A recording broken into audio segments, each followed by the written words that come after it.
Hi everyone, good morning. It's Margaret Manning here and welcome to Mornings with 60 and Me. Today is Tuesday, it's January 17th. So welcome to the week. We're into the new week now and I hope that you're having a great morning so far.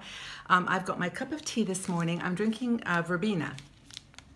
Verbena is really nice. It's a light tea. It's part of this Sirocco tea that I bought over the holidays, and it's a nice tea. It's kind of a green herbal tea.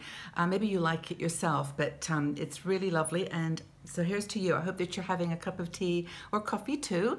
And you know, it's kind of for me, January is one of those months of kind of planning and you know, sorting out things. I did a major cleanup last week and took a lot to the recycling place, and also just went through a lot of books. I still have quite a few real books that I just can't seem to let go of. There's something about holding them in my hand that I really enjoy, especially hardbacks.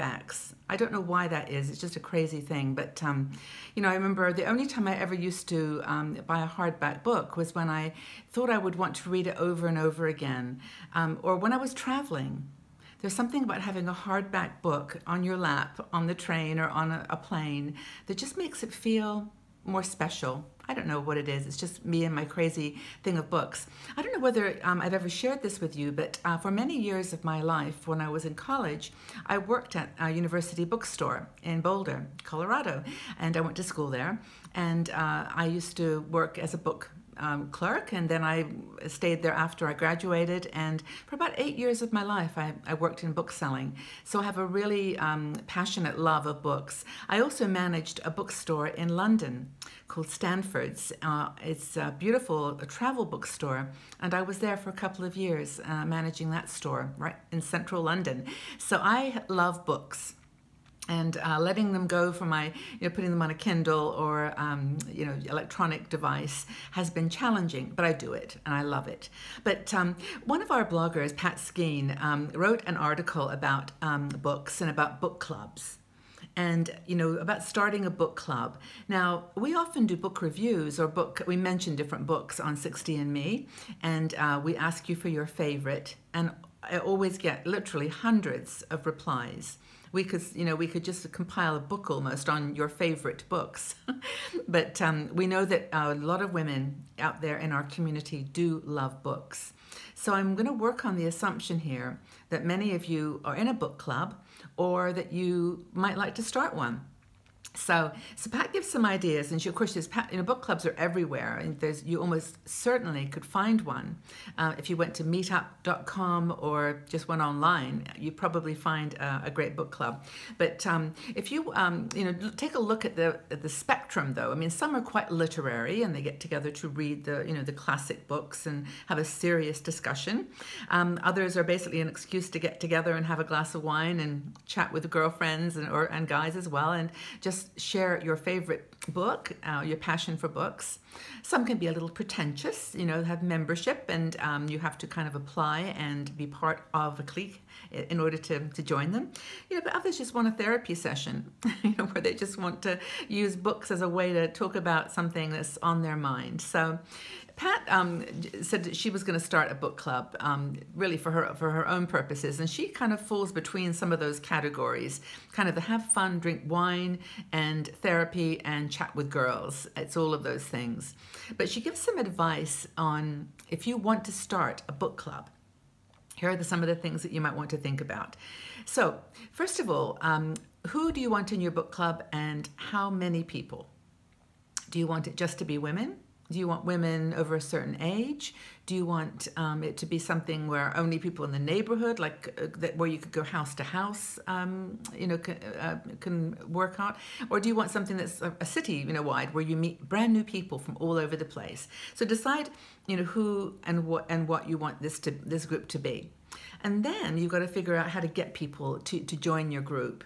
And if your main objective is to just get like-minded people, then you can actually go to, like we mentioned, to meetup.com, and that's a great place. Lots of book clubs on Meetup. And just put a little sign up, or just talk to friends. These kinds of things go word of mouth.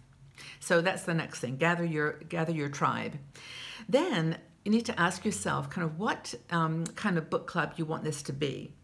I mean, do you want it to be just an objective to read a book every month or so and then discuss it? Do you want it to be read a book or a series of books around a theme? You know, do you want to write history or biographies, or do you want it to be a book club that's, you know, focused on a specific kind of book, a how-to book or spiritual self-improvement book? I think that's important to decide what kind of group you want it to be. And then, once you've decided that, you can figure out where do you want to meet. And a lot of book clubs meet in a cafe, you know, Starbucks or another little cafe in town where you can have a coffee and just be outside your normal place, somewhere in a little restaurant where you maybe can stay on afterwards and have lunch. Or you can just have it in a home, have it in your living room.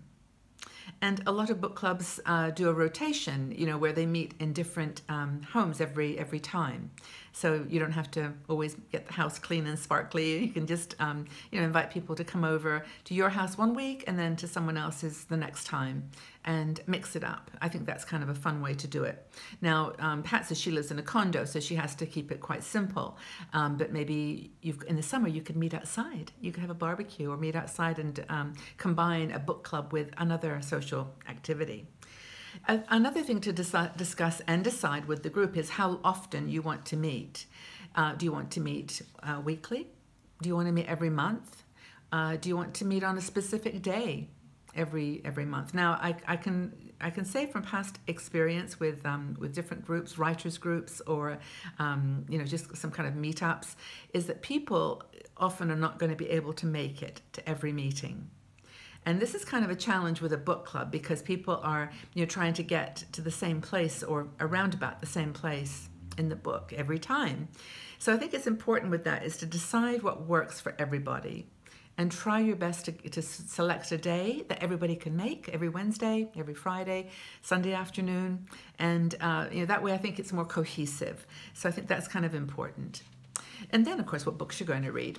That's a big thing. And that's, you know, list of books. Maybe it's good to have a couple or maybe 3 or 4 in advance so that people can look for a used copy, or they can, you know, get it online if they want, or even listen to it as an audio book if they're not so interested in reading, you know, reading a paper book. So I think that's important. And the final thing that Pat mentions, which I think is really fun, is that you know, the 10 things that she thinks just kind of rules for a book club. And if you've started a club or you've got any feedback or advice or contribution to this conversation, you know, go ahead and leave it in the comment section because everyone's different. And you know, I know we have a lot of people who are passionate about books, so it'd be fascinating to know kind of what you've done to make it happen and work for you. So she says that everyone should be casual and easygoing in their approach. No judgment. Everyone is not going to view the book in the same way. So yeah, listen to the different points of view and be casual. Everybody should have read, or at least, you know, well, should have read the book. No referrals. Like my friend Susan read it or saw the movie, or so I think I know what it's about. It's really important that you all agree to read the book, and because obviously in reading in a book club, you've got words that you want to dwell on. You've got sentences that really hit you, paragraphs that knock you out. So I think that's cool. Everyone should read. Again, post a list of titles for 3 months so that you'll know what you're reading. It says that you should have an open mind and welcome each other's opinions. I think that's a pretty important rule in a book club, don't you? To make sure that no one's feeling like their views can't be heard.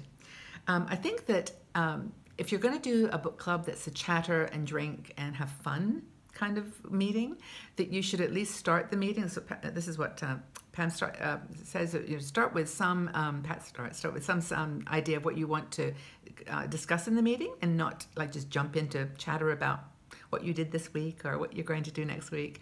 To actually use it for the purpose of being a book group and just discuss the book first. And then I think the important thing is that you let people talk. That there are always going to be some individuals who have more of a point of view, who maybe are more articulate, more verbal, and they can sometimes want to just share all. But it's important if you're leading a book group to make sure everyone gets a point of view, that everyone has a chance to speak. I think that's pretty important too. Another thing that she mentions is that everyone should be open to reading a book that they wouldn't normally read. You're not always going to get the choice that you wanted. And I think it's super important that if you do start a book club, you have an open mind to reading something that's not in your genre. And not just say, oh, I'll skip this meeting or I'll skip this month because I don't like that book at all. I hated that book. Just try to be fair to everyone and read something that everyone's going to enjoy. If you're not going to be able to attend, another guideline is to leave your comments in email. Just send a quick email so that the leader can read out your thoughts and you can be part of the conversation virtually. Because there's nothing worse than not, sort of everyone being on the same page, as it were. So I think that's important too. And then, choose a name for your club. This is a fun one. And Pat's was the Next Chapter Book Club, which I think is cute. But I think that gives you that sense of community and a tribal name. You are a tribe. Your book club is a group of women, and maybe guys if you want to include them, who have a purpose. You're there for a reason. And to have a name gives you that kind of extra unification. So do you have a book club? I'd love to know whether you're part of a book club or whether you actually are thinking of starting one, or if you're thinking of joining one. Let's have a conversation in the section below, and I will try to join in as well. And let's tell us, are you part of a book club? If not, are you thinking of joining one? And just tell us, are you thinking of starting one? Just tell us what you think about your passion for books. Okay, everyone, well, have a great day. Maybe you're going to pick up a book for a bit now and have a read of a chapter or two. And, I'm with you. I just find books to be a wonderful, not just escape, but enrichment. And they let you go deep in yourself sometimes, which is great. So have a fabulous day. And I will see you all back here tomorrow for Mornings with 60 and Me. Take good care, everybody. Bye-bye.